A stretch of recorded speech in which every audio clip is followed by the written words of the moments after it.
प्राचीन काल में शत्रुजीत नाम के एक धर्मात्मा राजा राज्य करते थे। उनकी राजधानी गोमती के तट पर थी। राजा का एक बड़ा बुद्धिमान, पराक्रमी और सुंदर पुत्र भी था, जिसका नाम ऋतुध्वज था। एक दिन नैमिषारण्य से गालव मुनि राजा शत्रुजीत के दरबार में पधारे।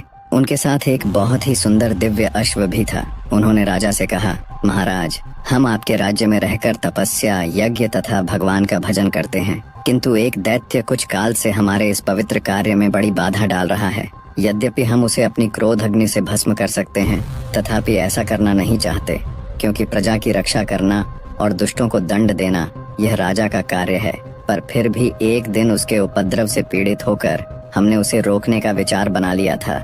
उसी समय यह दिव्य अश्व आकाश से नीचे उतरा और आकाशवाणी हुई, मुने, यह अश्व बिना किसी रुकावट के समस्त पृथ्वी की परिक्रमा कर सकता है। आकाश, पाताल, पर्वत, समुद्र सब जगह आसानी से जा सकता है, इसलिए इसका नाम कुवलय है। भगवान सूर्य ने यह अश्व आपको समर्पित किया है। आप इसे ले जाकर राजा शत्रुजीत के पुत्र राजकुमार ऋतुध्वज को दे दें। वे ही इस पर आरूढ़ होकर उस दैत्य का वध करेंगे जो सदा आपको कष्ट दिया करता है। इस अश्वरत्न को पाकर इसी के नाम से ही राजकुमार की प्रसिद्धि होगी और वे कुवलयाश्व कहलाएंगे। इस आकाशवाणी को सुनकर हम आपके पास आए हैं। हे राजन, आप राजकुमार ऋतुध्वज को राक्षस नाश और धर्म की रक्षा के लिए मेरे साथ आने की आज्ञा दीजिए। गालव मुनि के यूं कहने पर राजा शत्रुजीत ने बड़ी प्रसन्नता के साथ एक सैन्य टुकड़ी देकर राजकुमार ऋतुध्वज को मुनियों की रक्षा के लिए भेज दिया। महर्षि के आश्रम पहुंचकर वे सब ओर से उसकी रक्षा करने लगे। एक दिन वह मदोन्मत्त दानव शुक्र का रूप धारण करके वहां आया। राजकुमार ऋतुध्वज उसको देखते ही शीघ्र घोड़े पर सवार हो उसके पीछे दौड़ पड़े और अर्धचंद्राकार बाण से उस पर प्रहार किया। बाण से आहत होकर वह शूकराकार दैत्य प्राण बचाने के लिए भागा और वृक्षों तथा पर्वत से घिरी हुई घनी झाड़ी में घुस गया, पर राजकुमार के अश्व ने उसका पीछा न छोड़ा। दैत्य भागता हुआ सहस्रों योजन दूर निकल गया और एक स्थान पर बिल के आकार में दिखाई देने वाली अंधेरी गुफा में कूद पड़ा। अश्वारोही राजकुमार भी उसके पीछे उसी गड्ढे में कूद पड़े। राजकुमार ऋतुध्वज जब अंदर गया तो उसे वहां शुक्राकार कहीं भी दिखाई नहीं दिया, बल्कि दिव्य प्रकाश से परिपूर्ण पाताल लोक का दर्शन हुआ। दरअसल दैत्य शुक्राकार जिसमें गया था वो कोई गुफा नहीं, बल्कि पाताल लोक का द्वार था। राजकुमार ने देखा, सामने ही इंद्रपुरी के समान एक सुंदर नगर था, जिसमें सैकड़ों सोने के महल शोभा पा रहे थे। ऋतुध्वज ने भी उत्सुकतावश उसमें प्रवेश किया, किंतु वहां उन्हें कोई मनुष्य नहीं दिखाई दिया। जिज्ञासावश वे नगर में घूमने लगे। घूमते घूमते अचानक उन्हें एक स्त्री नजर आई, जो बड़ी जल्दबाजी में कहीं चली जा रही थी। राजकुमार ने उससे कुछ पूछना चाहा, किंतु वह आगे बढ़कर चुपचाप एक महल की सीढ़ियों पर चढ़ गई। ऋतुध्वज ने भी घोड़े को एक जगह बांध दिया और जिज्ञासावश उसी स्त्री के पीछे पीछे महल में प्रवेश किया। भीतर जाकर देखा तो सोने के बने हुए एक विशाल पलंग पर एक अति सुंदर कन्या बैठी है, जो अपने सौंदर्य से रति को भी लज्जा रही है। दोनों ने एक दूसरे को देखा और दोनों का मन परस्पर आकर्षित हो गया। राजकुमार को देखते देखते अचानक कन्या मूर्छित हो गई। तब पहली स्त्री, जिसका पीछा करते हुए राजकुमार इस महल में घुसे थे, आई और पंखा लेकर उसे हवा करने लगी। जब वह कुछ होश में आई तो राजकुमार ने उसकी मूर्छा का कारण पूछा, पर लज्जावश वो कुछ भी न बोली और सखी के कान में कुछ फुसफुसाई। राजकुमार की तरफ देखते हुए उसकी सखी ने बोलना प्रारंभ किया, प्रभु, देवलोक में गंधर्वराज विश्वावसु सर्वत्र विख्यात हैं। यह सुंदरी उन्हीं की कन्या मदालसा है। एक दिन जब यह अपने पिता के बाग में घूम रही थी, तभी पाताल केतु नामक दानव ने अपनी माया फैलाकर इसे हर लिया और इसे यहाँ पाताल में ले आया। पाताल केतु का निवास स्थान यहाँ से थोड़ी ही दूर है। पाताल केतु ने कहा है, मदालसा अगर राजी हो, उसकी बात मानती है तो ठीक, वरना आगामी त्रयोदशी को वह इसके साथ जबरदस्ती विवाह करेगा। पर मेरी सखी उस राक्षस के साथ विवाह करने से पहले मरना पसंद करेगी। कुछ दिन पहले ही की बात है, जब मदालसा ने आत्महत्या का प्रयत्न किया था। उसी समय कामधेनु ने प्रकट होकर कहा, बेटी, वह नीच दानव तुम्हें नहीं पा सकता। मृत्युलोक यानी पृथ्वी लोक में जाने पर उसे जो अपने बाणों से बींध डालेगा, वही तुम्हारा पति होगा। इतना कह वो अंतर ध्यान हो गई। फिर अपना परिचय देते हुए उस स्त्री ने कहा, मेरा नाम कुंडला है। मैं मदालसा की सखी, विंध्यवान की पुत्री और बौर पुष्करमाली की पत्नी हूँ। मेरे पति देवासुर संग्राम में शुंभ के हाथों मारे गए। तब से मैं तपस्या का जीवन व्यतीत कर रही हूँ। सखी के स्नेहवश यहाँ इसे धीरज बंधाने आ गई। सुना है मर्त्यलोक के किसी वीर ने पाताल केतु को अपने बाणों का निशाना बनाया है। मैं उसी का पता लगाने गई थी। बात सही निकली, पर आपको देखकर मेरी सखी के हृदय में प्रेम का संचार हो गया है। किंतु माता सुरभि के कथनानुसार इसका विवाह उस वीर के साथ होगा जिसने पाताल केतु को घायल किया है। यही सोचकर दुख के मारे यह मूर्छित हो गई थी।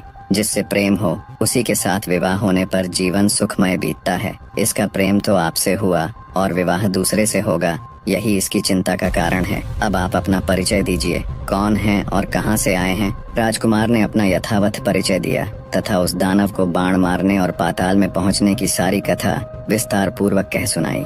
सब बातें सुनकर मदालसा की प्रसन्नता का कोई ठिकाना नहीं रहा। जिस पुरुष को वो अपना दिल दे बैठी थी उसी से उसकी शादी होगी, ये बात उसके लिए आश्चर्य के साथ साथ बहुत खुशी देने वाली भी थी। उसने लज्जित होकर सखी की ओर देखा किंतु कुछ बोल न सकी। कुंडला ने उसका मनोभाव जानकर कहा, वीरवर, आपकी बात सत्य है। मेरी सखी का हृदय किसी अयोग्य पुरुष की ओर आसक्त हो जाए, ऐसा हो ही नहीं सकता। कमनीय कांति चंद्रमा में और प्रचंड प्रभा सूर्य में ही मिलती है। आपके ही लिए गोमाता सुरभि ने संकेत किया था। आपने ही दानव पाताल केतु को घायल किया है। मेरी सखी आपको पति रूप में प्राप्त करके अपने को धन्य मानेगी। कुंडला की बात सुनकर राजकुमार ने कहा, मैं पिता की आज्ञा लिए बिना विवाह कैसे कर सकता हूँ। कुंडला बोली, नहीं नहीं, ऐसा न कहिए, यह देवकन्या है। आपके पिताजी इस विवाह से प्रसन्न होंगे। अब उनसे पूछने और आज्ञा लेने का समय नहीं रह गया है। आप विधाता की प्रेरणा से ही यहाँ आ पहुँचे हैं, अतः यह संबंध स्वीकार कीजिए। राजकुमार ने तथास्तु कहकर उसकी बात मान ली। कुंडला ने अपने कुलगुरु तुम्बुरु का स्मरण किया। वे समिधा और कुशा लिए तत्काल वहां आ पहुंचे। उन्होंने अग्नि प्रज्वलित करके विधि पूर्वक ऋतुध्वज और मदालसा का विवाह संस्कार संपन्न किया। कुंडला ने अपनी सखी राजकुमार के हाथों सौंप दी और दोनों को अपने अपने कर्तव्य पालन का उपदेश दिया। फिर दोनों से विदा लेकर वह दिव्य गति से अपने अभीष्ट स्थान पर चली गई। ऋतुध्वज ने मदालसा को घोड़े पर बिठाया और स्वयं भी उस पर सवार हो पाताल लोक से जाने लगे। इतने में पाताल केतु को यह समाचार मिल गया और वह दानवों की विशाल सेना लिए राजकुमार के सामने आ डटा। राजकुमार भी बड़े पराक्रमी थे। उन्होंने हंसते हंसते बाणों का जाल सा फैला दिया और त्वाष्ट्र नामक दिव्य अस्त्र का प्रयोग करके पाताल केतु सहित समस्त दानवों को भस्म कर डाला। इसके बाद वे अपने पिता के नगर में जा पहुँचे। घोड़े से उतरकर उन्होंने माता पिता को प्रणाम किया। मदालसा ने भी सास ससुर के चरणों में मस्तक झुकाया। ऋतुध्वज के मुख से सब समाचार सुनकर माता पिता बहुत प्रसन्न हुए। उन्होंने पुत्र और पुत्र वधू को हृदय से लगाकर उनका मस्तक सूंघा। मदालसा पतिगृह में बड़े सुख से रहने लगी। सब कुछ बहुत अच्छे से चल रहा था। तदनंतर एक दिन राजा शत्रुजीत ने राजकुमार ऋतुध्वज से कहा, बेटा, तुम प्रतिदिन प्रातः काल इस अश्व पर सवार हो ब्राह्मणों की रक्षा के लिए पृथ्वी पर चारों दिशाओं में घूमते रहो। राजकुमार ने बहुत अच्छा कहकर पिता की आज्ञा शिरोधार्य की। वे प्रतिदिन पूर्वाह्न में ही पृथ्वी की परिक्रमा करके पिता के चरणों में नमस्कार करते थे। एक दिन घूमते हुए वे यमुना तट पर गए। वहाँ पाताल केतु का छोटा भाई ताल केतु आश्रम बनाकर मुनि के वेश में रहता था। राजकुमार ने मुनि जानकर उसे प्रणाम किया। वह बोला, राजकुमार, मैं धर्म के लिए यज्ञ करना चाहता हूँ, किंतु मेरे पास दक्षिणा नहीं है। तुम अपने गले का यह आभूषण दे दो और यहीं रहकर मेरे आश्रम की रक्षा करो। मैं जल के भीतर प्रवेश करके वरुण देवता की स्तुति कर जल्दी ही लौटूंगा। इतना कहकर तालकेतु जल में घुसा और माया से अदृश्य हो गया। राजकुमार उसके आश्रम पर ठहर गए। मुनि वेशधारी तालकेतु राजा शत्रुजीत के नगर में जा पहुंचा। वहां जाकर उसने कहा, राजन, आपके पुत्र दैत्यों के साथ युद्ध करते करते मारे गए। यह उनका आभूषण है। यूं कहकर वह जैसे आया था उसी प्रकार लौट गया। राजकुमार की मृत्यु का दुखपूर्ण समाचार सुनकर नगर में हाहाकार मच गया। राजा रानी तथा रानीवास की स्त्रियां शोक से व्याकुल होकर विलाप करने लगीं। जब रानी मदालसा ने उनके गले के आभूषण को देखा और मृत्यु का समाचार सुना, तभी रानी ने भी अपने प्राणों को तुरंत त्याग दिया। राजमहल का शोक दुगना हो गया। राजा शत्रुजीत ने किसी प्रकार धैर्य धारण किया और रानी तथा नगर के अन्य लोगों को भी समझा बुझाकर शांत कराकर रानी मदालसा का दाह संस्कार किया। उधर तालकेतु यमुना जल से निकलकर राजकुमार के पास गया और कृतज्ञता प्रकट करते हुए उसने उनको घर जाने की आज्ञा दे दी। राजकुमार ने तुरंत अपने नगर में पहुंचकर पिता माता को प्रणाम किया। पुत्र को जिंदा और बिल्कुल सही सलामत देख उन्होंने उसको छाती से लगा लिया। उनकी नेत्रों से आंसू बहने लगे। जब राजकुमार ऋतुध्वज को सब बातें मालूम हुईं, तो बड़ी जोरों से हृदय विदारक चीख के साथ जोर जोर से विलाप करने लगे। मदालसा के वियोग से उनका अंतर हृदय रो उठा। राजकुमार ऋतुध्वज की दुनिया सूनी हो गई।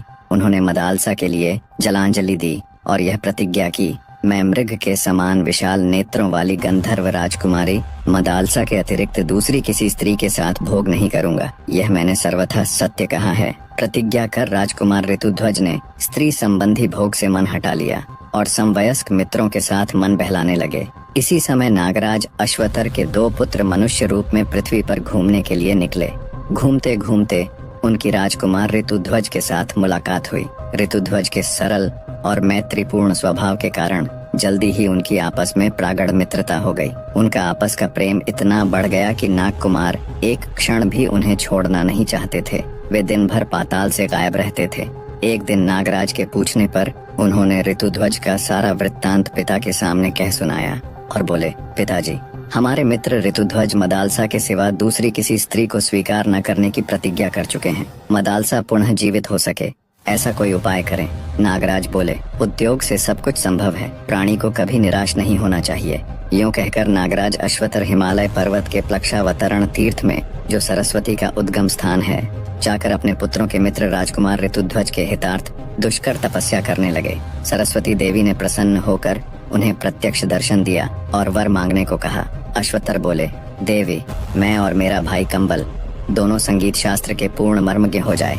सरस्वती देवी तथास्तु कहकर अंतर्ध्यान हो गईं। अब दोनों भाई कंबल और अश्वतर कैलाश पर्वत पर गए और भगवान शंकर को प्रसन्न करने के लिए तालस्वर के साथ उनके गुणों का गान करने लगे। अति सुरीली वाणी में अपनी वंदना सुन महादेव जी प्रकट हुए और प्रसन्न होकर कहा, वर मांगो। तब कंबल और अश्वतर ने महादेव जी को प्रणाम कर कहा, भगवान, कुवलयाश्व की पत्नी मदालसा जो अब मर चुकी है, पहले की ही अवस्था में मेरी कन्या के रूप में प्रकट हो। उसे पूर्व जन्म की बातों का स्मरण बना रहे, पहले ही जैसी उसकी कांति हो तथा वह योगिनी एवं योग विद्या की जननी होकर मेरे घर में प्रकट हो। महादेव जी ने कहा, नागराज, तुम श्राद्ध का दिन आने पर यही कामना लेकर पितरों का तर्पण करना और श्राद्ध में दिए हुए मध्यम पिंड को शुद्ध भाव से खा लेना। इससे वह तत्काल ही तुम्हारे मध्यम फण से प्रकट हो जाएगी। नागराज ने वैसा ही किया। सुंदरी मदालसा उनके मध्यम फण से प्रकट हो गई। नागराज ने उसे महल के भीतर स्त्रियों के संरक्षण में रख दिया। यह रहस्य उन्होंने किसी पर प्रकट नहीं किया। तदनंतर नागराज अश्वतर ने अपने पुत्रों से कहा, तुम राजकुमार ऋतुध्वज को यहाँ बुला लाओ। नागकुमार उन्हें लेकर गोमती के जल में उतरे और वहीं से खींचकर उन्हें पाताल में पहुंचा दिया। वहां वे अपने असली रूप में प्रकट हुए। ऋतुध्वज नागलोक की शोभा देखकर चकित हो उठे। उन्होंने नागराज को प्रणाम किया। नागराज ने आशीर्वाद देकर ऋतुध्वज का भलीभांति स्वागत सत्कार किया।